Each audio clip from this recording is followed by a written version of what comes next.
sect, and you had the leader Hafid Said, who spoke Arabic. The second thing was an attempt by Hamid Gul, who was then the DGISI, to shoehorn himself into the Afghan jihad. Of course, the third question was it a force to battle-hardened people before they're being inducted into Kashmir? You must remember at that time in 89, around 89, whole alphabet soup of groups had been set up in Kashmir. You had the Allah Tigers, you had the People's League, the Hizb-e Islami, the Harkatul Jihad Islam, Harkatul Mujahideen, Al-Barq, etc., etc. We just thought this is one more. The answer is quite simple. It's all of the above. And that's probably would explain to you why our preoccupation with Afghanistan it's something that we have to be extra sensitive about. While we in the agencies were aware of the Lashkar-e-Tayyaba, and I'm pretty sure that gradually most of us became aware, the events of 26/11 were scarred into our consciousness. I'm not going to go into 26/11 as a terrorist as a terrorist attack, but ask you just purely to take a step back and look at the incident and with a different viewpoint. Here is a bunch of Punjabis who probably have never been to the sea before they joined the Lashkar-e-Tayyaba, being trained to take to the seas, navigate hundreds of kilometers over the seas, cross, and shift and transfer from one boat to another on 3 occasions. Ask any naval officer about this, and he'll tell you it's an extremely complex operation. It was more than a terrorist operation. It was a special forces operation. A special forces operation by a bunch of irregulars, highly trained by the ISI and the Pak army. Professor Fair will doubtless tell you about their links. There is an outstanding bit of investigation into the event by a Pakistani police officer called Tariq Khosa. If you people want to look at it, just go Google Tariq Khosa Dawn, and you have his article there. It's much of what he's investigated has come into our own case against Kasab and gang. This is the police case, but as far as we know what the links to the Lashkar, it's Kasab's testimony, it's David Hadley's testimony, and definitely some intelligence information that we had then and later. What were the messages for us? One was purely terror, as we know, but also a message from Pakistan that they had the special forces capability amongst their irregulars, and this was something that could be used against India whenever they want to. In fact, there is a subsequent event. I'm sure Professor Fair would talk to you about that, where the Pakistan army used the Lashkar as a special forces unit, but not in India. This was in Salala in Afghanistan in November 2011. I don't want to go into the event in great detail, but just to suffice it to say that the Pakistan army and the ISI, principally the ISI, used the Lashkar for special forces type of operations into Afghanistan to capture a gentleman called Mullah Radio, better known as, his real name is Mullah Fazlullah, a bit of a thorn in the flesh for the Pakistanis because he headed the Tehreek-e-Taliban Pakistan at that point in time. Demonstrator, the only answer, for lack of a better answer, I would only say this much, that the Pak army was concerned that a civilian government, in this case Asif Zardari, could take forward Musharraf's 4-point plan. And this is something that was not popular with the Pakistan army. I've had it fairly authentic information that the Pakistan army was not on board with this or with Musharraf on this. And maybe they just panicked that Asif Zardari would take this, carry on this dialogue. And Asif Zardari did speak in September 2008. He spoke about no first use. He spoke about there's a bit of India in him and a bit of Pakistan in Indians, and etc. etc. It was a speech. It was an interview to Karan Thapar and left us all with a lot of hope, thinking that maybe this guy could do something, could well, no, I'm not very sure how much he could have done, but we felt that it was a step forward. But these were brave words, and 2611 put an end to that. Lastly, I want to make 2 points. One is that the ISI is great at creating jihadi structures to operate in foreign lands, particularly comprising their own people, which is something that most intelligence agencies don't do. We don't dabble with our own to try and don't train our own to go and to invade another country. The Pakistanis did it. The Hizbul Islami, HUA, Huji, Jaish-e-Mohammed, Lashkar-e-Tayyaba. However, the Pakistan army is not very good at controlling such elements. It took them 20 years to quell the MQM, and even then they made such a mess of Karachi that it will take them another 10 years to get normalcy back there. They pampered the Tehreek-e-Taliban Pakistan, but to quell them had to use aircraft, helicopter gunships, and artillery pieces and against their own people, and in the process leveled 2 of the big population centers in Fatah, Miran Shah and Wana. There are hundreds and thousands of internally displaced refugees even today. I returned yesterday morning from a Track 2 meeting, which brings Pakistanis, Indians, and Afghans together to discuss the Afghan issue. The Pakistani participants included a DG ISI and a retired foreign secretary. One comment which came to me on the sidelines, which is where much of this stuff really happens, was that the army has sorted out the Lashkar. And this is making an argument that Pakistan would like to take the dialogue process forward. And then they said, when I raised the issue about the Lashkar, they said that, the army has sorted out the Lashkar.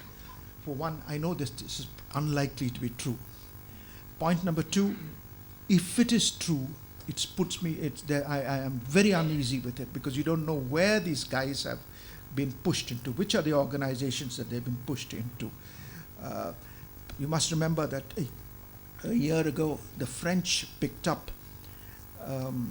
LET bomb maker, an explosives expert. So the LET has this type of skill set, which are much in demand by some of the terrorist groups, and I'm worried about the numbers who could be roaming around the streets of Pakistan, trying to do up to all sorts of mischief. Another reality that I have to mention is that even if we were to arrive at a compact with Pakistan, and one which resolves the Kashmir issue to their satisfaction, I don't see an end to the Lashkar, largely because I don't think the Pakistan army has it in them to take on the Lashkar and to disarm them. For one, no army in the world wants to take on its own people on its own soil, and in the case of the Lashkar, it's going to be Punjab, which is where the Lashkar operates. So I don't think there's much joy we'll have on that front. But for that and a lot more, it's over to Professor Fair. Christine, it's all yours. And may I ask you to switch off your mobiles before we hear Christine Fair. Well, thank you all for braving what I think is some of the worst traffic I've encountered in India. I'm not sure. It's not quite bad as Dhaka, but it's up there. But thank you all for coming, and thank you all for hosting me. So I think our discussions are going to dovetail, because I'm mostly going to talk about what the Pakistan Army does and why. And it'll be pretty obvious in places where groups like Lashkar-e-Tayyaba come to the fore. What I do want to point out is this picture that's on this first slide. So the artist is Saira Wasim. She is a Pakistani, she's actually an Ahmadi, and I've been very lucky that she's let me use her work on the covers of my book. So the reason I'm going to talk about this painting very briefly is that we often think about the Pakistan Army as this giant, frightening gorilla. But we also forget how completely pusillanimous this Pakistan Army is. So the Pakistan Army was so upset by the cover of this book that they actually ordered Oxford University Press to not use it in the Pakistani version of the book, right? So, I mean, the Pakistan Army is just such a strange animal that on the one hand, so many of us are absolutely afraid of it. But on the other hand, it can't even take ridicule in an obscure painting on an even more obscure book. So many years ago when I was at the Rand Corporation, which, is that okay? Is something wrong? Okay, awesome. So many years ago when I was at the Rand Corporation, which I actually call the Rund Corporation because it's a Beltway bandit, I was tasked with conducting one of the first assessments of Kargil. And even to a junior analyst as I was, it was very apparent to me that this was not a war that made sense if you thought about it from the traditional point of view of game theory, right? It was pretty clear that Pakistan had absolutely no chance of winning, and it was pretty clear that India was going to respond in the way in which it was. The only thing that was a little bit surprising was the way in which the Americans acted, coming to India's side, and even China basically threw Pakistan under the bus, right? So if we were to come up with a game called India and Pakistan, and we were to have a bunch of 14-year-olds play it, the 14-year-old that got stuck with Pakistan would figure out that this was useless and would run off and do something else, right?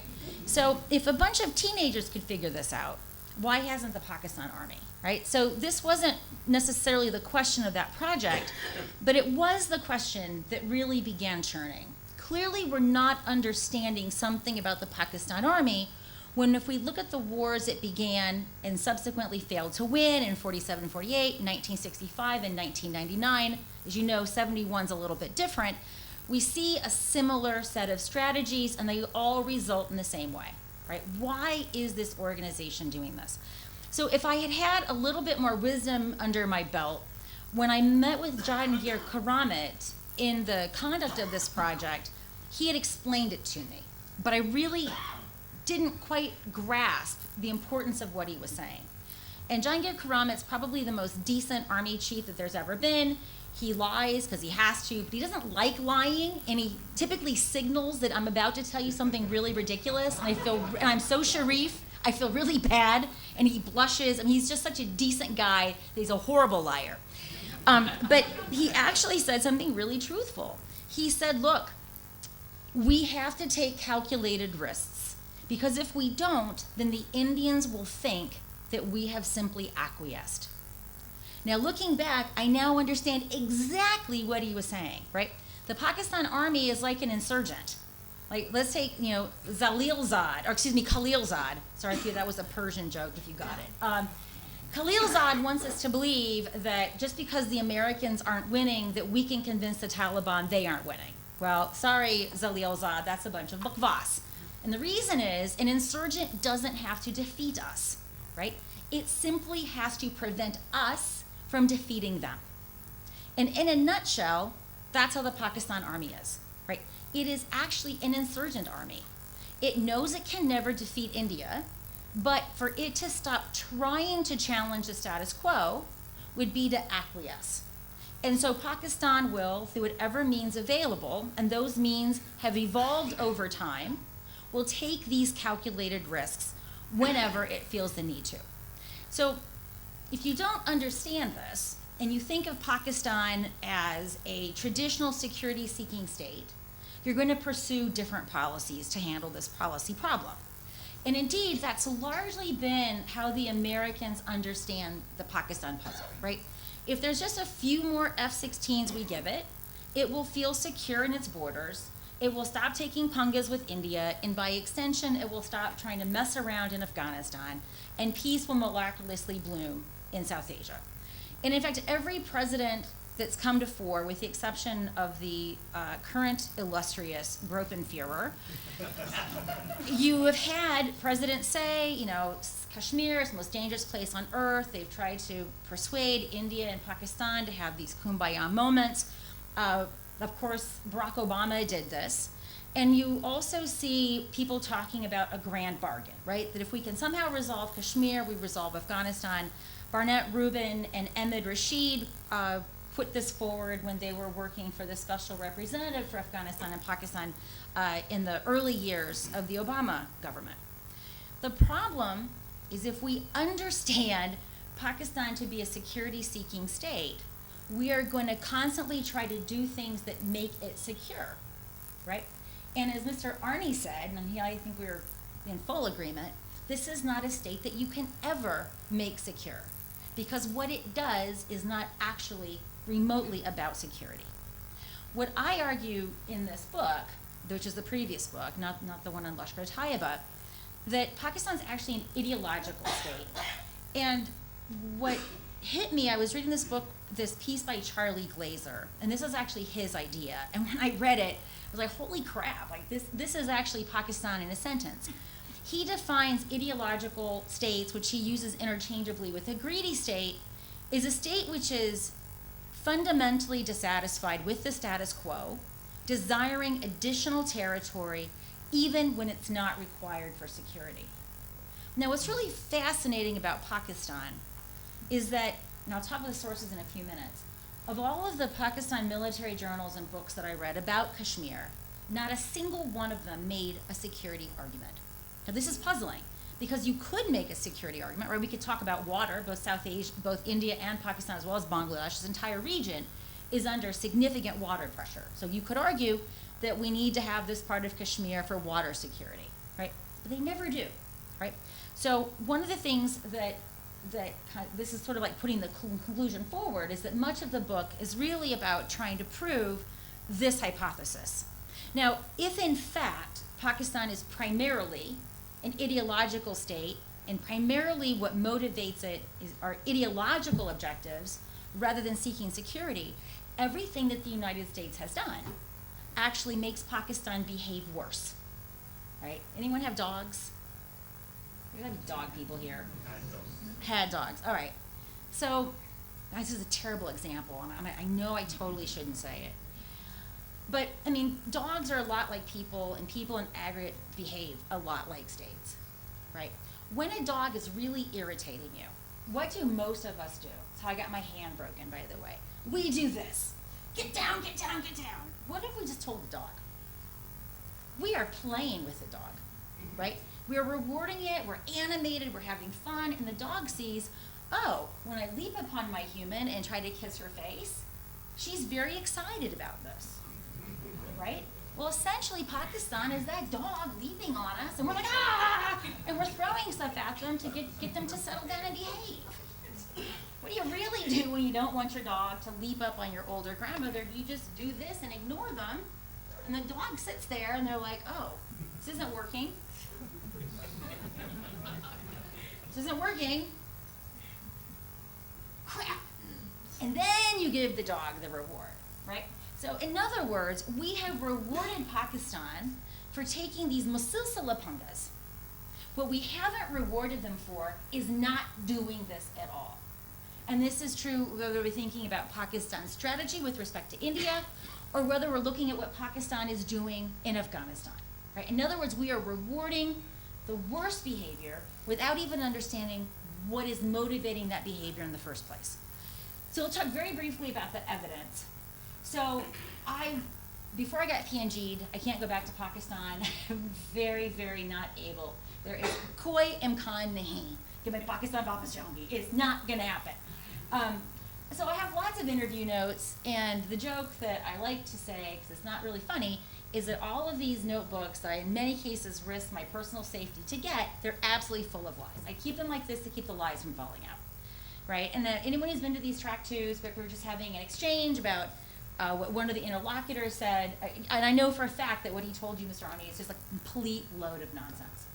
So when you would go to Pakistan and you would actually learn things that are useful, it would actually be by an accident, right? Like I would overhear someone, and the nice thing about being a female and just the benefits of general misogyny is they tend to think that we're stupid. They just do. Like, oh, bilkul masoom bachi hain. And then they just say ridiculous things in front of me, like talk about whatever. So that there would be these moments of accidental insight, mostly because they didn't think girls could do much. She doesn't know the difference between a bullet and an artillery shell. But I don't rely in this book on interviews, because interviews are always a strategic opportunity to run an information offensive, right? And also the people that will meet with me, I'm not drawing a sample and I'm picking the people I want to meet. These are people who have been vetted by the ISI. So I'm very suspicious when I consume information that is reliant upon stakeholder interviews, because I know how they work, and we shouldn't fall for them so easily. So I tend to rely upon texts. That's where I feel the most comfortable. And so I spent literally decades collecting an archive of just about every single military publication that the Pakistan Army has put out. And I have a spreadsheet. I can tell you which issues I'm missing, so I can characterize my sample in a way in which a statistician would. All right, so here are the main findings. And I think for many Indians, this book just confirmed what you guys had already suspected, right? So you didn't have to read 6 decades of this rubbish, because you already kind of knew what was going on. So I use this lens of strategic culture because that's ultimately what I'm trying to figure out. What is the culture of this institution that's running this country? So the methodology that I use, I couldn't use this for India, right? If I were to do a comparable exercise for, say, the Indian Army, it would tell me nothing about how India behaves, right? Because if Pakistan is over-militarized, India is unmilitarized, right? The military, and the Army is the biggest of the services, has virtually no seat at the big person table, right? There's no chief of defense staff, and this is by design. I think Steve Wilkinson has a very lovely book about this. Nehru, before partition, studied what makes post-colonial states coup-proof, and he began coup-proofing. And he maybe took it too far, right? Whereas Pakistan, we know Jinnah didn't care about that, and Pakistan has a very different story. So I couldn't look at India's strategic culture simply by relying upon the Army. So this kind of a project really only works for a handful of states, where you have this dominant institution that basically runs roughshod over everyone else. The other reason why armies are particularly useful to study strategic culture is that armies are giant sausage grinders, in the sense that they take people from all over the country and they churn out Faujis. So my brothers are Army recruiters. I worked at RAND. I spent a lot of time with the military. Whether they were from New York and they had a Bronx accent, or whether they were a hillbilly, at the end of the day, they were Faujis. And if you see them in a row and you see them walking, I would be very hard-pressed to pick out my brother from the lot of them, right? And there's this fascinating thing that happens. No matter what your personal beliefs are, you are disincentivized from expressing them if it conflicts with the institutional ethos. So we have an observational problem, right? So many of you that go to these track twos, when these Faujis are finally out of uniform, they say such kumbaya things, which they would never say when they were in uniform, right? So we don't actually know if these people actually believe that then, or if they just want to be in the track 2 circuit. By the way, you really want to test this? Put the track 2 circuits in a shithole. Am I wrong? We're track 2, they're in Thailand, right? They're in Sri Lanka.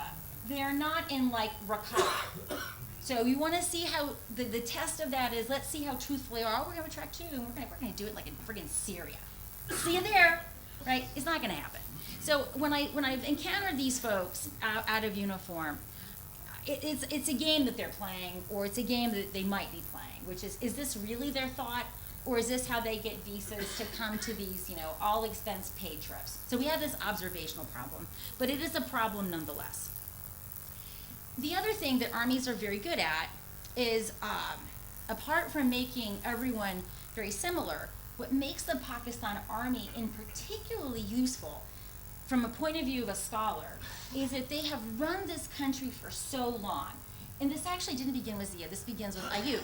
Ayub Khan said that Pakistan's curriculum should be aligned with Pakistan's ideology, right?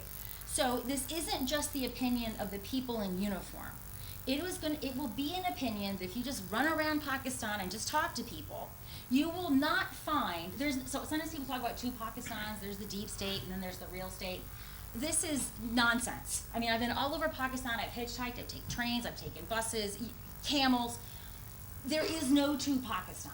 What you have is an observational problem. Again, when elites get together, elites like seeing other elites, And they're not going to get those visas and these, free vacations if they actually said the crazy stuff that people actually believe, right? And I'm not just trying to like put water on the Mombati Walas. Actually, I kind of am. Stop wasting candles, because this is not going to happen. There is just no light. The other thing the Pakistan Army has been very, very good at is getting the media to comply. So I saw this over many years. If a journalist writes something that irks the Pakistan Army, they might be very nice to you. They might just come to your office and give you a little bit of a warning. If it's a truly egregious violation of what they want you to do, they'll set your car on fire. These are like real life examples from friends of mine. Or maybe your kid won't come home, and guess who's going to bring your kid home? Some Punjabi with a no mahina ka pate, who's like giant shalwar kameez is bursting and covered with chicken grease. Because nothing sends you a signal like the IB or whoever this clown is knows where your children are, right? And so you'll talk about this vibrant press, but it is an incredibly self-policing press. And even this also goes to Oxford University Press. They went through such grief with fighting to the end that they're not even taking the book Lashkar Tayyaba. They're just not. So this is kind of unprecedented that an academic publisher would not take on a book that's been cleared by all of its delegates. It's literally free for them, right? But it's not free if you consider all of the grief that the Pakistan Army put them through. So here are some of the key findings. So one of the things when you read their literature, and there's a lot of overlap, I might add, with Lashkar Tayyaba's literature, which is a very similar methodology that I use in this new book. This idea of partition being unfair runs through their literature. You'll often hear about the Gurdaspur drama and how poor Pakistan didn't get what was supposed to get in Gurdaspur. By the way, that also pops up in the Lashkar Tayyaba literature. But apart from it being rent-seeking, there's also a basic level of truth, right? Because the security architecture that the Raj built was meant to manage two threat frontiers, right? One with the Russians and the other to the Chinese. And most of the invasions of the subcontinent came through Afghanistan or Iran. So from Pakistan's point of view, it inherited the most dangerous threat frontier with the least amount of resources. And because of the size, the partition-related violence and the displacements affected Pakistan more than it did India. We know that the Indian Administrative Service, all of the architecture of the Raj basically stayed here. Pakistan never had any government apparatus to rule this thing, certainly not from Karachi, and most of the ministries were virtually empty, right? So Pakistan had an enormity of challenges. In fact, when people talk about Pakistan as a failed state, I vigorously disagree. Pakistan, to me, is like that symbiotic twin that someone cut off, tossed in the trash, thought it would die, and then it crawls out, I'm still alive, right? Because everyone thought Pakistan was not going to make it. Even the Indians thought, we're going to put up with this nonsense for a little while, and they're going to come begging back. So it's not that Pakistan's a failed state. I actually think I'm an atheist, but whatever a secular thing of a miracle is, that Pakistan still exists on its own. I mean, when I was a kid, we had these toys. They were called weebles. They look like eggs. The weebles wobble, but they don't fall down. That's really Pakistan. You can throw anything at this state, and it gets right back up to take another pung up. I mean, it's remarkable. Even after 1971, where it's lost half of its territory, half of its people, and a good chunk of its territory, in their military writings, after 1971, they're saying, we're the only ones that can stand up to the Indians. And you're like, really? That's what you call it? So it's just truly remarkable that Pakistan is able to think this way, but it does. The other thing that I've noticed, certainly in DC and more recently in India, there's this idea that Afghanistan lingers in the Pakistani imagination only as a tool through which India operates. That is a huge, huge, huge mistake. I'm sure most of you know this, but Afghanistan was a problem for Pakistan really from the beginning. And by the 1950s, Afghanistan's actually taking military raids into Balochistan as well as Fatah. And it's after the 1971 friendship treaty with the Russians where this Indian threat and this Russian threat in Afghanistan converge. So if the Americans think that the Pakistanis worry about Afghanistan, only because of India, and thus this magical grand solution will work out, they're really missing a big part of the story with why Pakistan is so afraid of Afghanistan, despite the very large discrepancies of national power. Now, here's perhaps the weirdest thing to someone who has studied mostly Western militaries before I began looking at Pakistan. It doesn't just defend Pakistan's territorial integrity. It defends its ideological integrity. Imagine if your army chief made such a statement. You can't imagine it. I can't even imagine, well, maybe. I'm going to back away from that. 3 years ago, I didn't think, now anything can come out of this government. I mean, I don't know. I'm not even gonna speculate what could come out. I just don't know. Who's gonna be our SecDef? I shudder to imagine. But this notion that that the army defends the ideology of the state, many people think that this started in Zia. It did not. It actually began with Ayub Khan, and he writes this fascinating piece in Foreign Affairs in the 50s called, guess what? The Ideology of Pakistan. And as I said, it's Ayub that aligns Pakistan's curriculum with this so-called ideology. And of course, there are a number of really important sequelae that fall out of this. One is that India is civilizationally Hindu. In all of Pakistan's defense literature, this is how it's depicted. They have these lovely conspiracy theories, and I just wish they were actually true, that Bollywood is an IO, an information operations, to make Pakistan less Muslim. And then the evidence that they cite for this is also quite fabulous. Like, you know, our girls want to wear bindis, our boys want to be Akshay Kumar. Who doesn't want to be Akshay Kumar? I want to be Akshay Kumar. So and why does India have to be civilizationally Hindu? It's because of the two-nation theory. Right? And so from an empirical point of view, we can say, well, God, the two-nation theory was really stupid when you thought of it. Maybe you should have abandoned it after the numerous events that sort of showed how stupid it was, like the fact that at least 1/3 of Muslims never went to this glorious Pakistan, the fact that many people that became a part of Pakistan didn't want to be a part of it. The 1971 war showed that being a Muslim wasn't enough because this was actually an ethnic insurrection. And now it's not even enough to be a Sunni Muslim because Deobandis are also killing and attacking Barelvis, right? So the two-nation theory has been very sanguinary for the region, but in the post-independence era, more people have died in Pakistan because of this theory. But most importantly, if they let go of the two-nation theory, then their entire logic to Kashmir evaporates. Now, this is where this argument, the theoretical argument, and a materialist argument collide. And this is political scientists call this equifinality. What it really means is that we've got two explanations that result in the same outcome, and we can't discern if one is more true than the other. Why? If there were to be peace in Kashmir, and I tell you there won't be, the Pakistan army ceases to exist as it currently exists, right?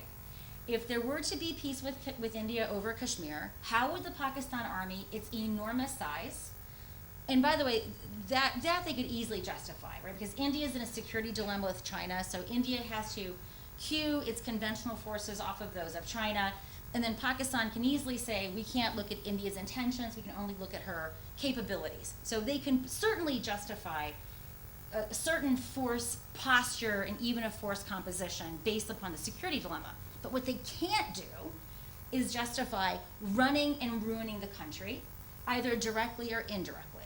What they cannot do is say, we're going to take whatever piece of the budget and y'all can go beg for the rest, right?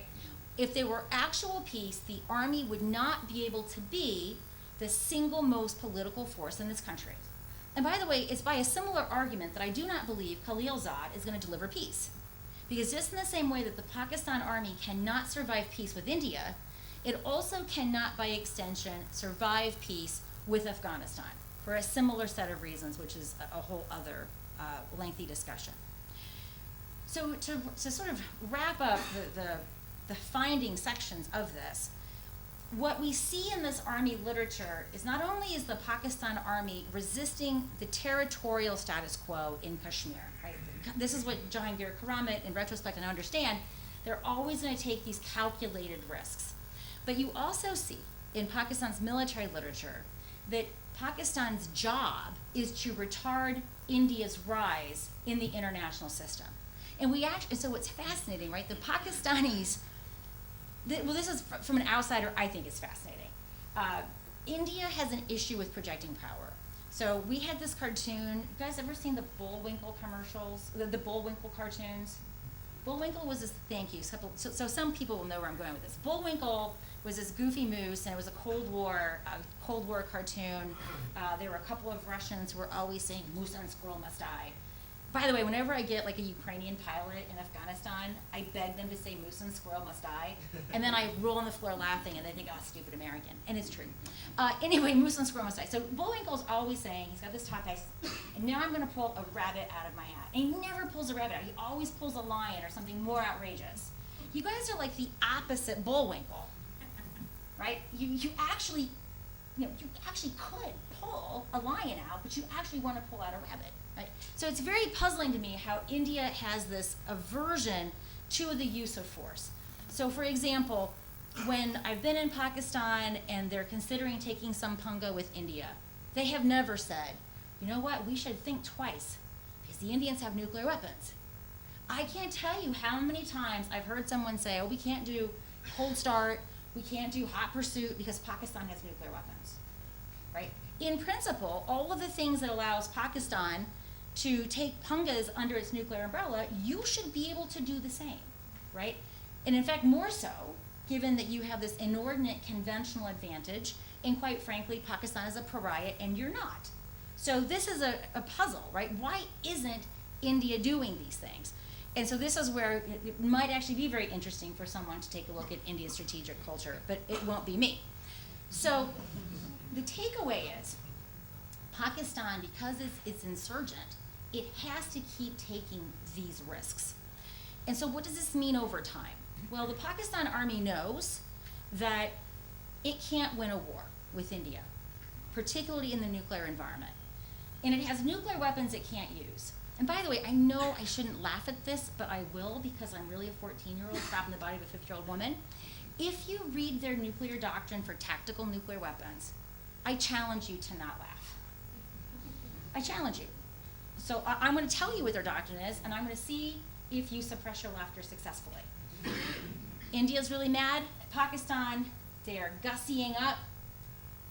Maybe we're actually going to see some cold start actually happening. Pakistani says, wait, I'm going to do an airburst over Sialkot with a tactical nuclear weapon to scare you. Okay, you guys should be laughing at this. Right?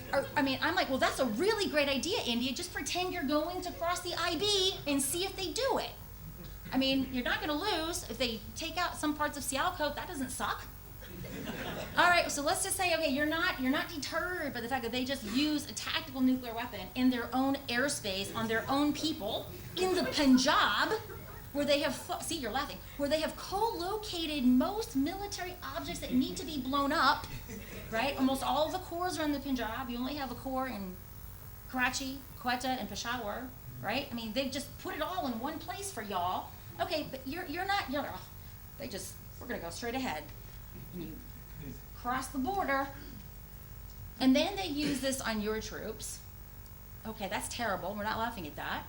And the whole point of that is to trigger your second use doctrine, right? Let's play this out. Does Pakistan survive? No, right? Again, the 14-year-old will figure this out. It can throw everything at you in its return volley. Does India survive? It's going to suck like hell. But you survive this exchange. Pakistan does not. Right? So what does Pakistan have? An army that can't win, nukes it can't use.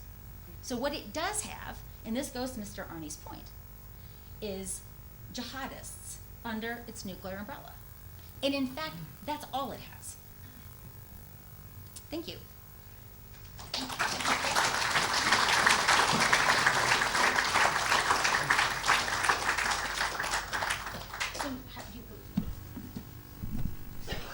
Before we throw it open for questions, I'm going to take my prerogative asking you a question. You've had this strategic depth being phrased differently. You had Fraser Tytler talking about fusion in the 40s. Then you had Ayub Khan talking about confederation and between Pakistan and Afghanistan, and confederation with the Muslim states, non-Arab Muslim states, etc., etc. Finally came down to a federation. Then you had that strange doctrine of strategic depth coined by Aslam Beg. It's peculiar because strategic depth is a concept where the army has territory to withdraw in the event of a war. I mean, this is virtually signaling defeat. You're trying to say that, look, we're going to withdraw the army and leave Pakistan to the Indians to handle. But having said that, we find that today the Pakistanis are I would use the word cock-a-hoop on Afghanistan. They've virtually achieved that sort of situation. But do they have the economic depth to look after Afghanistan? So actually the strategic depth, I think I might disagree with you a little bit. Aslam Beg is usually accused of coming up with this, but it's actually inherited from the British, right? And in fact, India also inherited it with respect to NIFA, but dispensed with it. And so the question is not why does Pakistan retain strategic depth? From my point of view, it's why did India decide to get rid of it? So as the British formulated it, so basically I don't have a whiteboard. Think of a series of rings. The centermost ring is going to be the westernmost border of the core of the Raj. Now over time, right, because the Raj basically starts in the east and it fans out this way. So we can call this the Indus for the most part. Like that's the hardmost core of the Raj. Beyond the Indus, you have what was then the Northwest Frontier Province, right? And then to the west of NWFP, you had the Fatah in parts of Balochistan, which also had a similar governance structure as the Fatah. And then you had Afghanistan. And then to the north of Afghanistan, you had the Russian Empire. So if you're looking at a map of Afghanistan, my hand is broken, so it doesn't work so well. That thumb, which is the Wakhan corridor, the British made King Abdul Rahman take it. And the reason is, if the Wakhan corridor did not go to Afghanistan, then the British Empire and the Russian Empire would share a border. Right? So he was made to take this so that they could prevent these two clashing empires from sharing a border. So the Afghanistan was perceived to be as a buffer. So in the forward policy periods, and whether it was a forward policy or a close border policy, it was really decided by London, not so much from the government in Calcutta. So the forward policy would be the British troops would be in Afghanistan being very directly involved. And this would happen when London felt Russia was being more aggressive. At other times, for example, when you had the Caliphate movement, you had a withdrawal to a close border policy, which is they were mostly focusing upon protecting their assets, and then they ruled through a series of tribal arrangements. And so throughout time, generally they oscillated between this. So what you see in Pakistan is exactly that, right? That they've had these different kinds of policy preferences for different regions. So going to your question about the economic wherewithal. So Pakistan, oh, no, by the way, so what made Aslam Beg's notion of strategic depth different, as you noted, was that it was literally a place to stick assets in retreat. But for most of Pakistan's existence, what strategic depth meant political depth, which is to say they wanted a regime in Kabul that would keep the Indians out. And this has a lot to do with some of the very earliest problems with Afghanistan, right? They didn't want the Afghans manipulating in Balochistan or giving a fillip to Pashtun irredentism. And then especially after 71, they see the Indian hand behind this. And there is evidence for Indian hands at different points in time, right? So strategic depth, I think, has a lot of misunderstanding. But going to this economic issue, My read is they don't really want to govern Afghanistan. In fact, Pakistan prefers a state of chaos that it can manage, right? Because it's not responsible for anything. What it doesn't want is a stable Afghanistan, which is close to India and close to Iran, because that kind of Afghanistan is most injurious to Pakistan's interests. So it would much rather have chaos. It would much rather have some form of the Taliban come back. Because what's funny, the Taliban didn't deliver any of their asks. Like, they never talked about settling the Durand Line.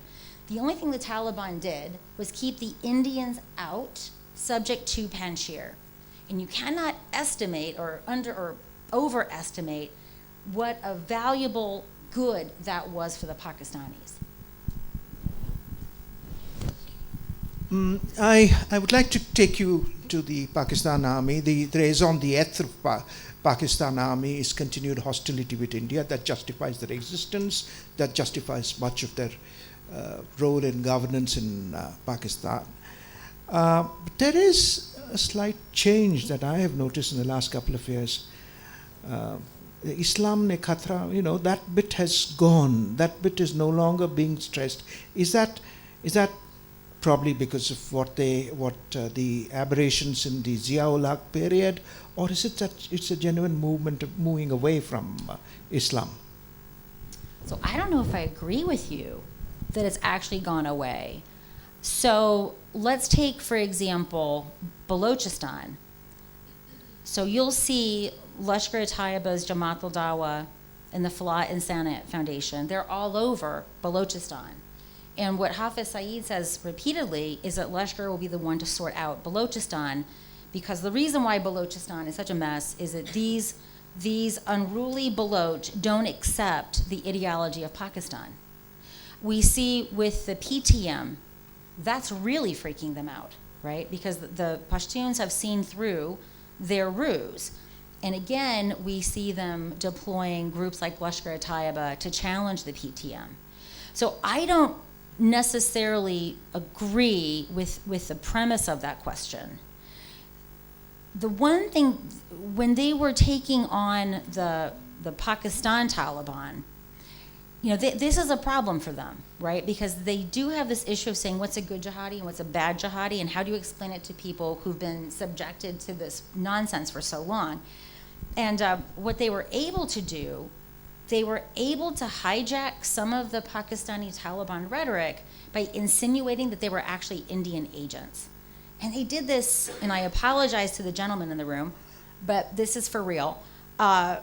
They would, after suicide attacks, claim that the suicide bomber was not Katua, that he wasn't circumcised. And I want to know the ISI, Foreskin Inspection Unit, on how they figured that out. But obviously, when you say that they're not Katua, what's that being implied? That they're not real Pakistanis. It turns out Masouds don't circumcise. And the reason is, if you live where Masouds lived and, you made a mistake, that's a problem, right? So as a Masood said to me, we don't really want to turn our kids prematurely into eunuchs, so we would prefer not to and it turns out there are other Central Asian tribes that actually don't circumcise. So they may not have been circumcised, but the point is, they were trying to tie this to the Indians. Then they're very good at using film and TV shows for perception management. So they had this really good TV show, good meaning from an entertainment point of view, kind of like Worry, not from a factual point of view. And it was called God Hasn't Left Us Yet, is basically a rough translation. And the Americans, CIA, actually helped pay for this. And that's how dumb we were. And they gave it to me with such pride. We are helping the Pakistanis support these operations. I'm like, well, have y'all seen it? Because that's a waste of my tax dollars money in a serious way. Because the way it begins, you have this guy who looks an awful lot like Naik Mohammed, who is probably one of the most hot. I called him a jihadi because he was very attractive. So you see my favorite jihadi, and the guy is a dead ringer for him. He's on the phone, and what he's actually doing, he's having an argument with his handlers. Like, why did you give the other Lashkar more money than me? And so if any Pakistani saw this scene, who's the handler? It's India. right? So we may have paid for this ridiculous TV series and we may have encouraged support for the operations, but the guys and gals writing the check at the embassy do not understand why. That we fostered this illusion that what was behind the TTP were in fact Indians, right? So that's and I'm actually fairly convinced that that was one of the things that was so successful in bringing down the opposition to those operations. Well, let me open up the thing to questions. I see some hands coming up. Let me first start with this gentleman here. Mike, please, to...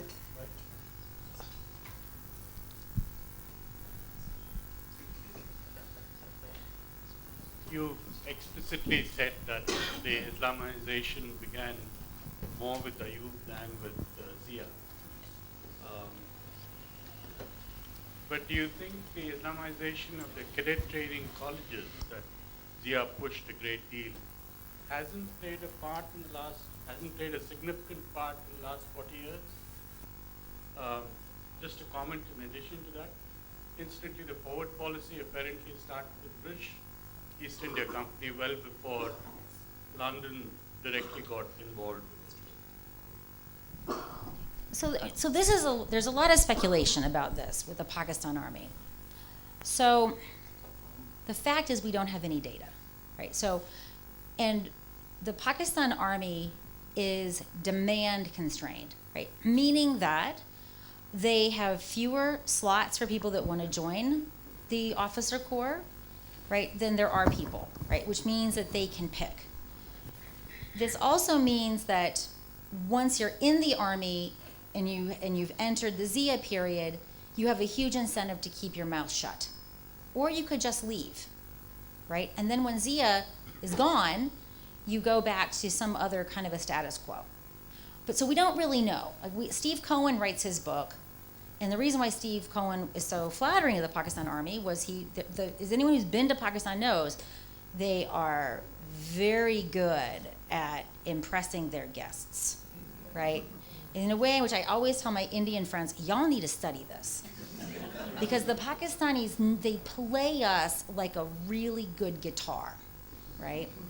And right down to like when you go to the to see the Tochi Scouts at Torkham, they don't give you a tea in a teacup. They give you a mug, right? I mean, that's how good they are at sort of figuring us out. So a lot of ink has been spilled on this. Here's my take. It doesn't matter how Islamist they are or aren't. The U.S. military is incredibly religious. My brothers gave me, and I'm an atheist, so I was really appalled by this. They have this little itty-bitty camo Bible that fits into your pocket. And I said, well, do we have a camo Gita? Do we have a camo Quran? I mean, why just the Bible is in camo for your pocket, right? So it's very easy to mistake piety with I support terrorism, right? So I don't care what the answer is to that question because we're never going to know it. And no matter how many times you go to Pakistan, how many track twos you have, you're never going to know it either. But here's what we do know. What do we care about? What we care about is the Pakistan Army going to give nuclear weapons, materials, or know-how to the wackadoons and use it on our enemies, or use it on our friends, right? That's what we care about. Well, whether or not it is or is not more Islamist, we know that the Army's been infiltrated multiple times. And they've been infiltrated at really important and surprisingly sensitive areas. So after the Lal Masjid attack, to go free the Chinese prostitutes, which by the way, there's a fabulous backstory to which prostitutes were taken. They didn't just take any old, Mamuli Chini Rund. They took specifically the prostitutes that were servicing specific ISI officers that were seconded to oversee certain militant groups. So the Chinese said, let my prostitutes go. This was an incredibly clever move by the guys and gals at the Red Mosque. So after that invasion, they responded by doing a suicide attack at the Tarbela mess, and they specifically targeted the SSG unit that raided the Lal Masjid, right? That is a level of infiltration that would have been unimaginable 15 years ago. And we also know from these other events that around folks with the rank of major and below have been involved in these infiltrations. These are ranks that don't get screened by the ISI as heavily. Once you get promoted from major to light colonel, there's a lot more scrutiny. If you get picked up to go to Quetta, there's a lot more scrutiny. And we also see a lot of involvement of Air Force personnel. And the Air Force don't really get scrutinized at all relative to the Pakistan Army, right? So I don't care if they're Islamized or not. Here's what I know, that we are seeing infiltration in the Pakistan Army in a way that we had never seen before. And whereas I never previously lost sleep over the nuclear weapons materials or know-how going missing, because they were usually large, unmated in their barracks, as they proceed with tactical nuclear weapons, for those things to be tactically viable, they have to be forward deployed. And forward deployed means they're more easily susceptible to theft. So whereas 10 years ago, if we had this discussion, I would say, stop buying the bull, because they're using this argument, pay me before I shoot myself. And I would just say, tell them to Goldie Mardo and let's see what happens. Now I actually think we have to think about this in a more serious way. Because of the ability of these militant groups to get into the military, because of the pursuit of tactical nuclear weapons, and then there's this other doctrinal thing, when they move the materials around, mostly for denial and deception, they use soft-skin vehicles. So if someone knows when the things are moving, there's virtually nothing you can do to stop that interception. So I don't care if they are. We have enough data that says we have these vulnerabilities along these different pathways, and it's not improbable that these different vulnerabilities could coincide. Professor Rao? Yes. Over the years, the United States has given very considerable military and financial support to Pakistan and the Pakistani army. Would you say, and I don't want to go into this in more depth, but would you say that the Pakistan army policy of supporting insurgency, what you call acquiescence rather than war, was something in which the United States in a way was also involved? Complicit? Oh no, this is an awesome question. So actually, when we signed the mutual defense pact in '54, we began deploying to train the Pakistanis to be partners in counterinsurgency. So in this same period, when I looked at their journals, they were learning the opposite lesson: how to wage an insurgency. Right? So this was what they were learning from us, was how to wage an insurgency. So the other thing that I would say is that there were periods of time when we cut them off, like '65 we cut them off, and then Kissinger and Nixon illegally provided some weapons to them during the 1971 war. We cut them, and so there was really nothing going on until 1982. We had also sanctioned Pakistan in 1979 for crossing enrichment thresholds. But during that really critical period of the 1980s, when we retrenched from our non-proliferation policies, what we do know is that Pakistan developed its weapon around 1980 or 1984. And we do know that when we were aiding them, we knew that they were actively proliferating. So to take your point further, we were in essence cross-subsidizing their nuclear program, right? And then when we invoke the Pressler Amendment sanction, most people don't know this because Americans are terrible with history.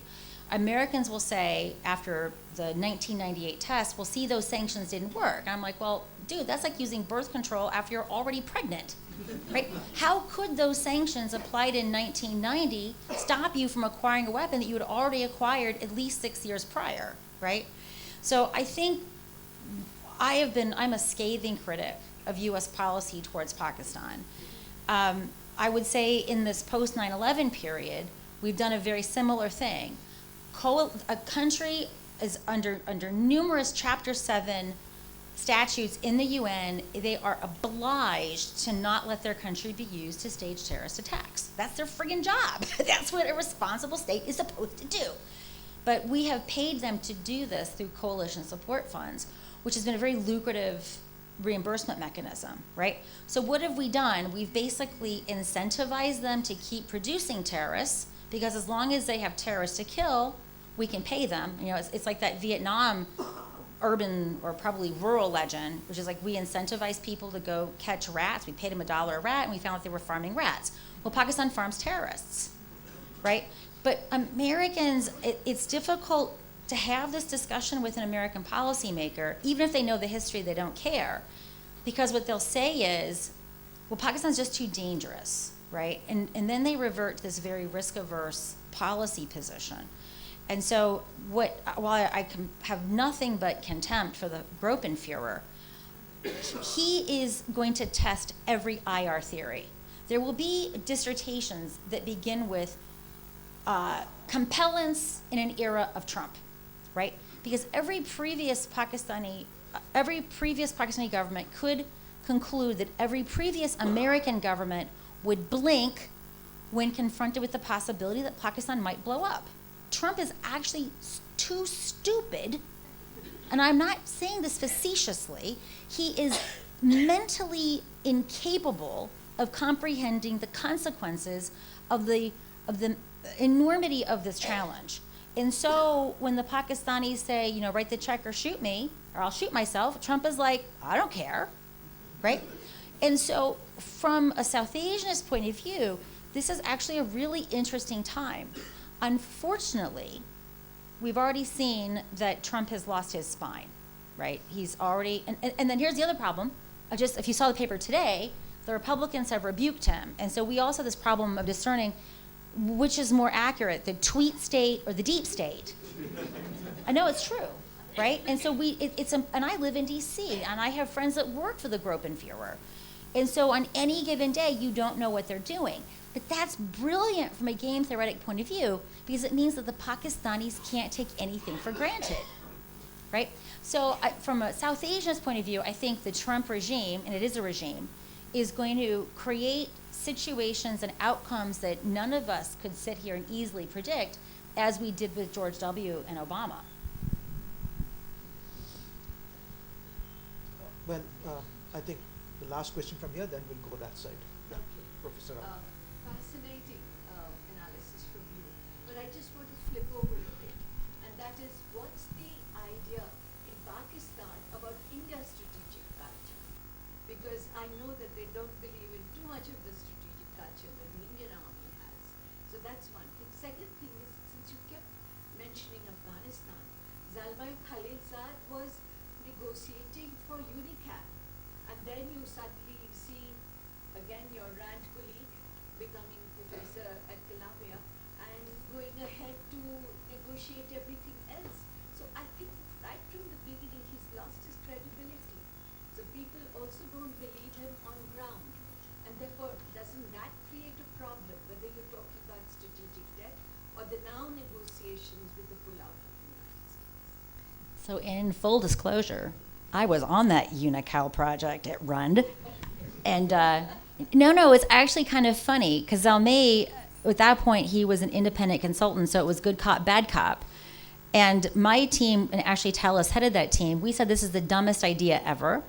And they were also wanting to build a pipeline that would hook Bangladesh and India's northeast. That was part of their pipeline fantasy. And so we said these are two of the dumbest ideas we've ever heard.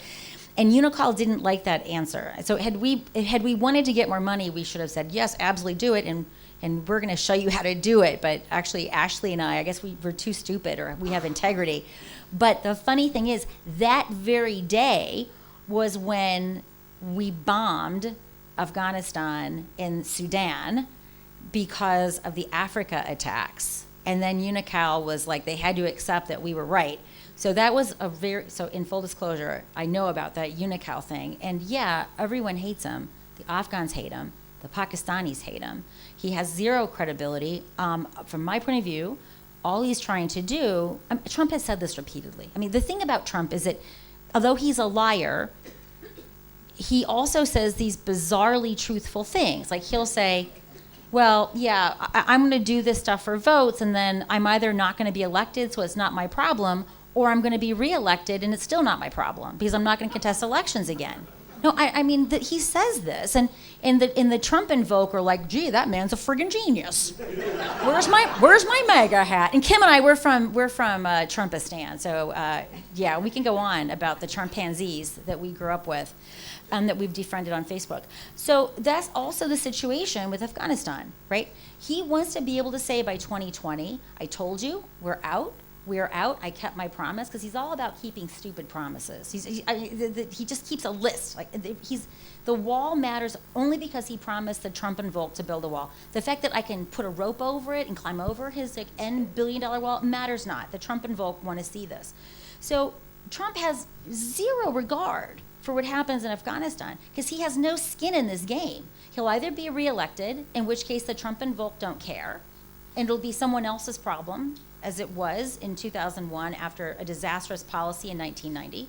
So in essence, we are going back to 1990, right? Except it's worse, because now we have ISIS in the mix.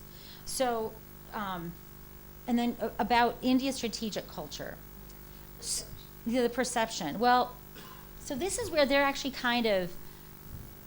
they have two conflicting beliefs at the same time, and they deploy whichever is most convenient. So on the one hand, it's the Hindu army, and I know this is terrible, but when you read their Pakistan Army Journal has orders of battle, orbats from Quranic battles, and they'll say number of Momin, that's the Muslim faithful, and the number of Kufar, like not the Muslim faithful, and then they'll have a ratio of Kufar to Momin, and the Momin are outnumbered 100 to 1, 10 to 1, depending upon the battle, and the outcome is always the Momin win. That's where they got the crazy idea that one Muslim is worth 10 Hindus or 100 Hindus, depending upon what you're reading.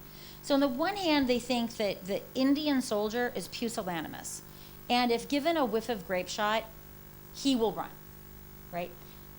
On the other hand, when they want to play up the Indian threat to the Americans, they will say, oh my God, this is this big behemoth that wants to tell the neighborhood what to do, all the neighborhood hates it, and it sucks to be us, and so you should give us more money in F-16s.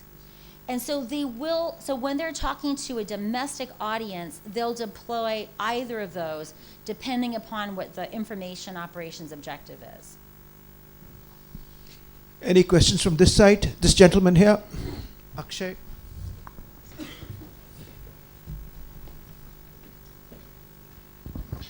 Thank you.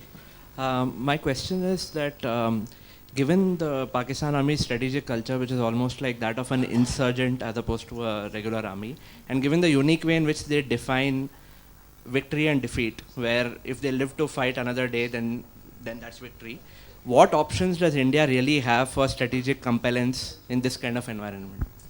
I mean, honestly, you're screwed. And obviously when you write a book, you have to put forth some ideas because like a reviewer makes you do it, none of which I have any faith in. So speaking just, if we were at a bar and we'd kick back a couple of scotches, this is what I would say to you. And I think what India, the status quo is not the worst of ideas, right? So let's put things in perspective. Every single day on Indian roads, you lose more people than you do in an entire year of terrorism, right? You do. Every day, it's a massacre. And I'm actually surprised, and by the way, when you control for population, we have the same number of fatalities, right? In both of our countries, we over-obsess the terrorism threat, and we don't pay attention to things that can save lives every single day, right? Why don't we politicize traffic fatalities? These things are easily fixed. Roads suck.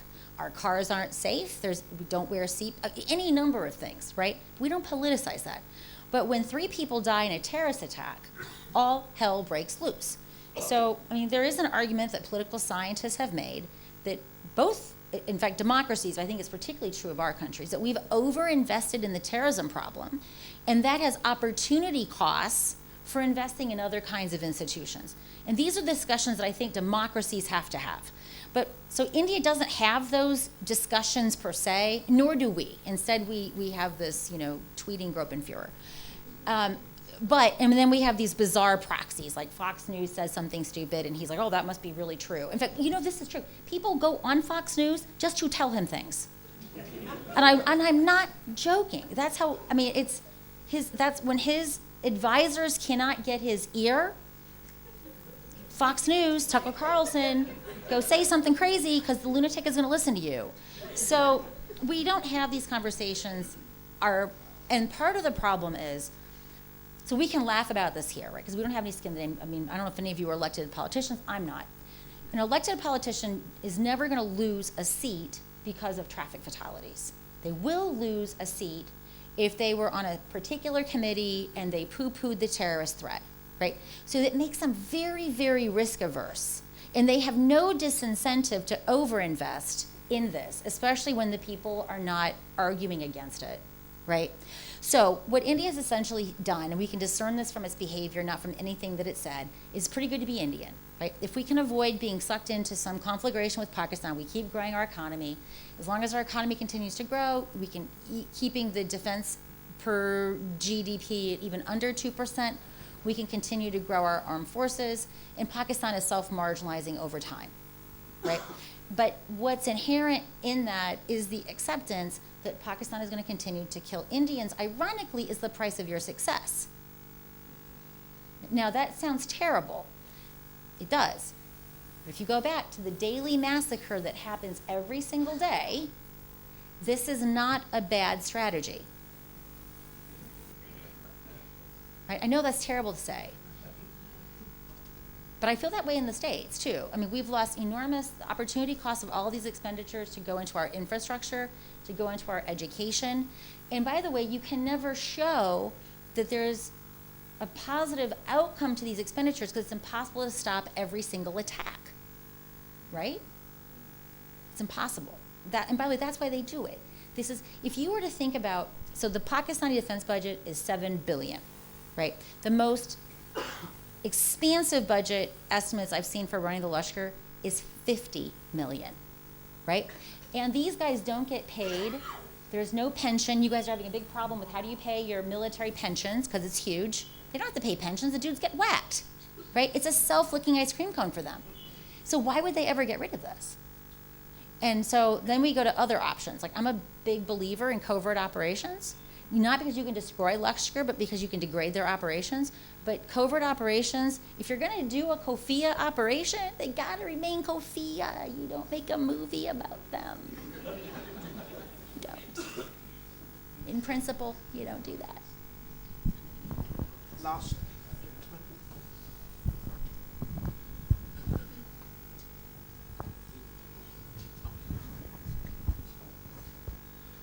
Good evening, ma'am. US is pulling its troops from Afghanistan. So what should India do about it? Like, should India move their troops there too? I mean, like that's one question. The other one is like, why do you need to secure the western border of India? So the other question is like, why do we need to have the track 2? I mean, like, do we still need to continue that? I'm sorry for that. So I agree with you on the track 2. I just think it's a bunch of nonsense. But it's not bad to have elites get together over vacation places, but one should not confuse anything that is said in those track 2s with anything that maps onto reality. Track 2s are always fictional, right?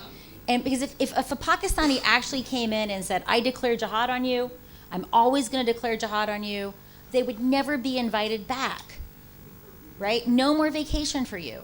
So this is straightforward incentivizing this kind of behavior.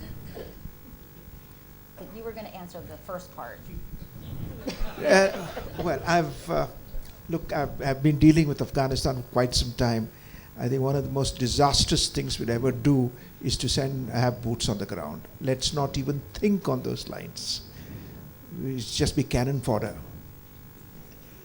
Next question. Dr. Fair, thank you for an absolutely brilliant exposition, but I want to pick up on something which might not be very popular in the room. Question is, you actually have a failed state that has survived for more than 70 years, and as you say, that what the army thinks is what the population thinks, so there's a congruence.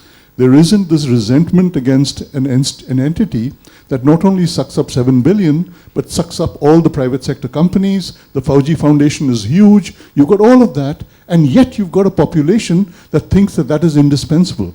Could you just walk us through about how does this wonderful PR exercise continue to be put to the domestic audience in Pakistan? Thank you. So that's a really good question. And so let's play out a hypothetical, right? Let's pretend that there is this domestic population that gets sick and tired of the Fauji. Now, by the way, this does happen episodically. And the Army is so good at engaging in these self-correctives, right? So let's think about that. They lose East Pakistan in 1971, and with a handful of years, they're back in power again, right? So, so they're constantly calibrating what's going on with the population. So in 2009, the people were very upset with these military operations in Fatah, so they send out the message that the fighters are not circumcised, right? When the Army Corps commanders decided that Musharraf was no longer a burden that could be tolerated, it wasn't the black coats that got him out, it was the Corps commanders, right? And then Kiani set into place a series of policies that were the anti-Musharraf, right? He reopened whatever moderation on Kashmir, he undid it. He made 2008 the year of the soldier. I mean, everything that Musharraf did, he undid. So let's just pretend that, how do we get there? So how do we reverse engineer a state that we would like to see? This is very hard to do. For the following reason, we have a collective action problem, right? So the United States gives bilateral aid. It hasn't given bilateral aid all year. But there's always someone who's willing to fill in the blank, right? So right now we have a problem with China, right? China, and we give grant aid, the Chinese give loan aid. So you can actually look at the American outflows and where we decline, the Chinese increase. Now, by the way, that's a whole other issue for India, right? Because from my point of view, I'm happy if China takes over the Pakistan soup sandwich. You want to eat that soup sandwich? Khane though, I don't care.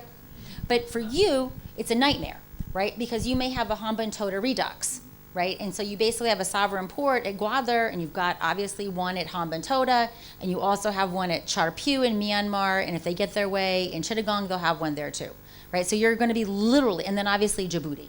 So every place where you possibly care about, and then we saw what happened with Malaysia, right? This is the Chinese model. So nonetheless, how do we get there? Well, the first thing would have to happen is that when the Pakistan Army tells the rest of the country to go fend for themselves, that they actually can't. And so far, that's never happened. And it largely hasn't happened because when the Tatti hits the Panka, the IMF rides to the rescue, right? Well, not this time, right? And the Americans, and part of it is because we don't want IMF payments being used to subsidize CPEC. So I've been arguing for an IMF cutoff for ages. And so this is going to be an interesting experiment, right? Because what's always happened in the past when you've had this, ikhtilaf emerge between these two segments, there's always been foreign funding that lubricates it. Well, now we don't have this. And on top of it, we've got Chinese debt, which is ever more extractive. And as the Pakistanis learn about this, I think in fact, one of the most pernicious things about CPEC isn't Gwadar at all. It's agriculture. The Chinese are having access to Pakistani lands, and they're growing food to feed Chinese on Pakistani soil when it is water depressed. So this will probably be the closest time we're going to have in real time an experiment to see if IMF cutoff will cause this kind of turbulence that we're talking about, and can the Army massage it? Now, I go back to the collective action problem, because who else is completely worried about Pakistan? The Saudis and the Emiratis, right? And we've already seen that they are very willing to bring sacks of cash over. So trying to keep everyone on board so that someone's not writing, basically handing a sack of money is really critical to seeing if this kind of divergence happens. So we'll have to see. By the way, I don't necessarily trust that the U.S. will follow through by withdrawing support at the IMF. We don't have a plurality of votes. We have the largest number of votes, right? And they'll have to cobble together like a true axis of evil to replace our votes. But so we are, I think, right now the closest we've ever been to being able to run this experiment. But I'm gonna make a bet. They're gonna muddle through. because this place is the most stable instability. Questions from this side? Oh, there's one gentleman there.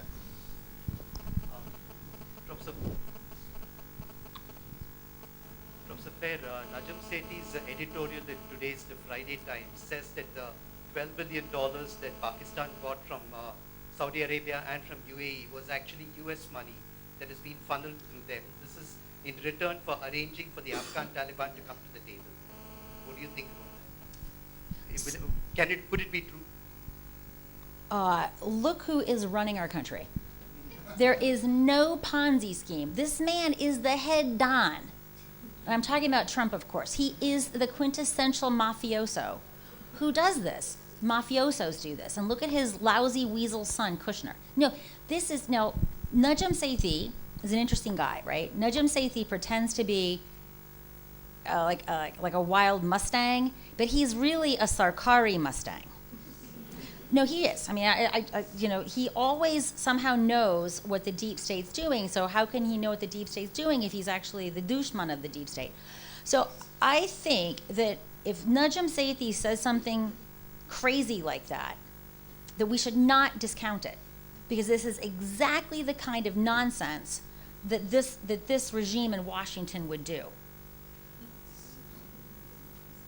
The subsequent question is it likely that there'll be a lot more money coming from your money? So again, deep state, tweet state. So the short answer is it is possible. And then if an investigative journalist like Jonathan Landay busts him open, he then just says, oh no, that's fake news. No, seriously.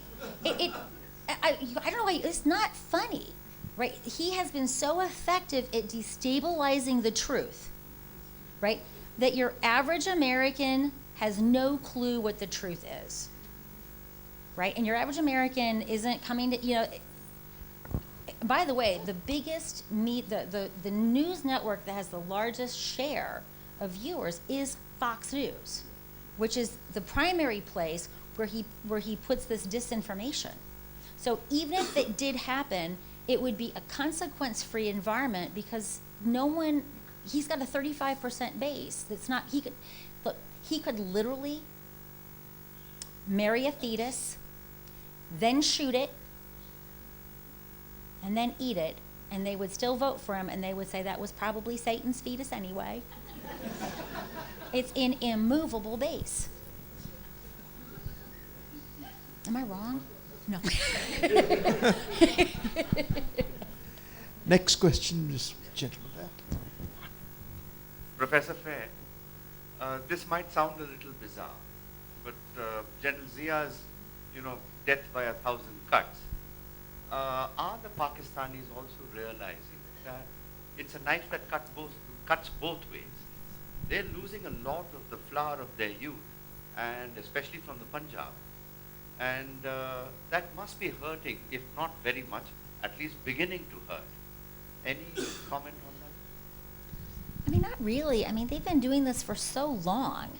So what is interesting with the Pakistanis is that from their point of view, this is a low-cost strategy. If you were to take, what I think you're suggesting is an economic opportunity cost of this human capital and other capital. I'm looking at it from a sociological angle. Well, I am too, but I'm monetizing it, right? So Lashkar Tayyaba are some of their most educated young men who could be more fruitfully employed in the private sector, right? So the only way I can answer that is like monetizing it, right? Like this is and then here's the economic opportunity costs of all of the resources that you've deployed to maintain this security competition that India doesn't really want, right? And so when I was at USIP, I actually hired an economist to do that calculation. How much is being shaved off of Pakistan's GDP every year? And he estimated between something, I don't have the exact number, but it's somewhere between like 5 and 11%, because these are counterfactuals, right? So these are gonna have huge margins of error. But that's every single year. But the Pakistanis don't see it that way. Like it's very rare to see opportunity costs discussed, even when they're talking about like platform acquisition. You don't hear these kinds of discussions, or you certainly don't read them. So they don't see it that way. And so there's no more. It's just the way they just don't see it that way. You're not wrong. That's a rational way of thinking, but from their point of view, it's not a consideration worth considering. And there's no public opinion against it or what? No, quite the contrary. So in this Lashkar book, so as a sister of sisters, there were times when I just had to put the stuff down and just go pour myself a stiff drink, because the stuff in it was just so upsetting. So mothers would tell their sons, because the Lashkar, they operate kind of like a drug gang. So drug gangs, because I lived in Chicago, got to know a little bit too much about gangs. When they take one son from a family, they want to keep that family in the fold so they can keep going back. They don't want to make this family hostile. And then that's just another person you have to shoot, right? Which also causes more discomfort in the community. So they pay for the funerals of the fellow that gets shot. They take care of the family so the family's not suffering economically from the loss of that son. And the funerals are big deals where they talk about the bravery of the son. Lashkar Tayyaba does exactly all of these things. The mothers will say, I don't want you to come back a Ghazi, a veteran. I want you to come back a Shaheed. I want you to come, go take a bullet on your chest. That's a phrase that happens quite frequently. And the reason is at least twofold. One, they believe that when their son becomes martyred, he gets to go tell Allah, all these people get to go to heaven after they die. Right? And a mother will say this. The mother will say in her son's Shaheed biography, I told my son I want you to take a bullet on my chest so that you can bring us to heaven with you. I'm like, that's a lazy mom. You want really? I'm not a mom, but that's just bizarre to me. So you could then say, well, maybe that's just their propaganda. That's what they want mothers to say. Well, the one thing that's not propaganda is that the mothers become very esteemed when their sons become martyred. So, when a mother comes into the room, she's the mother of 3 martyrs, right? They instantly become elevated. And years ago, it was like a test survey of militant families. We didn't have non-militants, we only had militants. And so we found some evidence that they were also able to arrange better marriages for the surviving children, right? So it's pretty twisted, I think, is the way one should end the answer to that question. Extremely well-established twisted minds. Oh yeah, you'll have jihadi families. And there's this poet, she was a contemporary of the Prophet called Al-Khansa, and she was notorious because she gave all of her male members to various Quranic battles. And these women will say, I'm a modern day Khansa, or she's a modern day Khansa, or you should be a modern day Khansa. So and then you'll go to villages and there'll be like a well dedicated to Falana Shaheed. So it's at the grassroots level. And before it became, until they knew that there were more observation, like when I was a student, you could just go in, they had daftars where you could just go in and recruit. Just like when you're, if you go to a shopping mall in the United States, you can go find a recruiter, Army, Air Force, Navy, Marines, if they're co-located. That's how open it was, right? It's literally at the grassroots level. So a number of years ago, and this was a journalist friend of mine who went through all of the ISI punishments. We were hanging out in Peshawar, and he was basically like a beat reporter, right? He didn't have any of this jihad stuff on his portfolio. So we were just sitting around, goof-de-gooing over chai, and I said, you know what? How long do you know none of these jihadi loons at all, how long would it take you to find yourself at a mujahid camp? You know how long it took him? 2 weeks. 2 weeks. And then he wrote this fabulous expose in 2004 called Back to the Camps. That was the last piece he wrote for the Herald. And you cannot imagine what the ISI did to him, because he reported that there was a serving ISI major at the camp. There were various serving officers who made sure that they were properly equipped, properly trained. 2 weeks. And then here's the best part of that story. It turns out that this is part of Pakistan's forest preservation policy because they're all on government forests that can't be polluted. Let me just add one thing. It's not as if there isn't any discourse in the army. Fasi Bukhari, when he retired as Air Chief or Admiral? Air Chief. He wrote a letter to Musharraf. He and Musharraf were batchmates or together at some stage. And that letter went into 3 pages. My dear Musharraf, etc. Musharraf was dictator, head of state, whatever. In that, in para 3, he says, for God's sake, Pervez, let's not lose one more generation to this obscurantism. I don't remember the exact words, but there's a time and a place for this. Let's look at the prosperity of our people first. Understand that Musharraf understood the sense in that, but there's nothing he could do. It was beyond him. Much, much beyond him. Anyway, last, I think it's 8:05. We are over time. So let's take 2 questions more. One from that gentleman and one from this gentleman. Okay. Sorry, the question is, Pakistan's been drowning in debt over the last few years. And from the economic point of view, this is not something which is sustainable. Does that, I don't see that figuring much as far as the strategic discussions are concerned. Should it be something that people need to think about? They cannot continue this way over more than a few years. Yeah. We can take both the questions together. Who had somebody had a question? Yeah, I have a question. Yeah, so the policies that Pakistani army, they deploy, the Afghans have a cost to pay because of that, and they are suffering, for a long time because of that. And maybe a year and back, we have seen some news where Pashtun, they are rebelling against the Punjabis, especially, or the Pakistanis in general. So what do you think? How is that equation playing out? Do you think that will become a problem in future? Because my view is that they are somewhat scared of Pashtuns. They don't want to take a panga with Pashtuns openly. But how do you think that will evolve in future? So that's a cost they have to pay as well. Yeah, so the debt question is very good. But I will say it's not the first time that they've been completely oversaddled with debt, right? And so I don't know how to put this delicately. They're going to figure this out. They're the masters of wriggling out of situations. They really are. I mean, they're like the friggin' geopolitical Houdinis. So Sushant Sareen from ORF, we were just at the command and we were at the command and staff college together, and he's got a paper coming out, and he analyzes not only are they in debt up to, they're so in debt, they're probably in more debt than the official books say, because he finds a lot of evidence that they're cooking the books.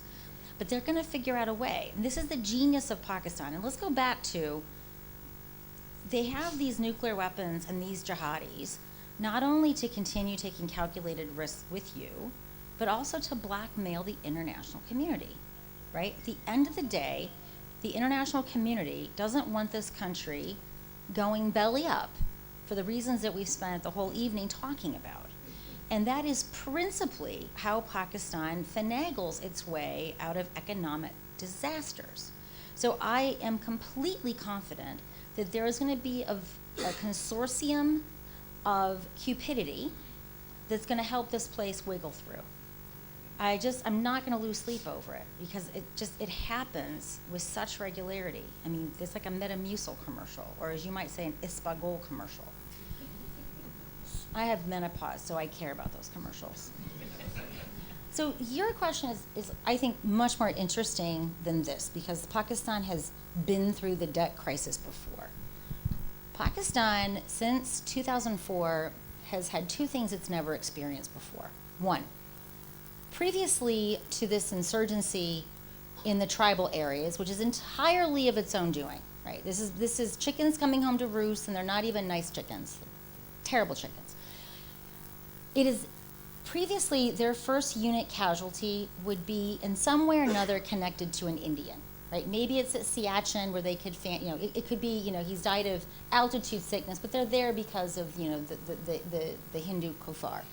Or maybe it was in Kargil, maybe it was in one of the wars, maybe it was just in cross-border shelling. But they can still say that this person was a shaheed because of Hindustan, right? Well, now your first unit loss may very well be attributed to a Pakistani. And not just any Pakistani, a Pashtun. So while people talk about the Punjabis being overrepresented in the officer corps in any given cohort, that's not true. They're actually right at population representation. Sindhis and Baloch are underrepresented. Pashtuns are overrepresented, right? So I think how do they manage these operations? How do they oppress the Pashtuns? They can't do what they're doing in Balochistan, right? If a Baloch resists what they're doing, they will kill every single Baloch, and no one, I assure you, will care. They're 5% of the population, 40% of the landmass. Punjabis are like Americans. Actually, BBC did this great interview. They asked Punjabis, where do you think Balochistan is? And they said, I don't know, maybe it's next to Iran, which is kind of true. But it's not, they didn't realize it was a province within Pakistan. No one will care. And by the way, there'll be no reporters there to report upon it, right? They can't do that with these Pashtuns. So there's a couple of challenges that they've never had to deal with before. One is this internal insurrection killing Pak Mill. Now let's think about this from a recruitment point of view, right? How will these officers that have been cutting their teeth through the last 15 years, how is that going to shape their strategic worldview? Now we'll never know when they're in office, when they're there. After they take their uniform off, we might know, right? So that's actually quite interesting. And I don't know how they're going to finagle this PTM, right? What they will probably do is a bunch of secret killings, right? There'll be strategic people picked off and killed. We already see them doing this. And then what they'll do is they're going to deliver massive bags of cash, probably laundered from Jared Kushner via Dubai or whatever fantasy holiday land he visits. So the PTM thing, though, is really real. And are you guys following the PTM movement? So there's the thing that really freaks the if you really want to troll a Pakistani and you really want to piss them off on Twitter, say this.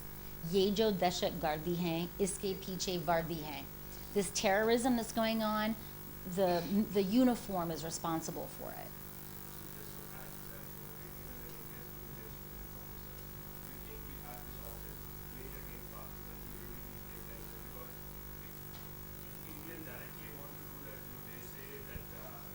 Dude, if this is a kufiya calm, it should remain kufiya.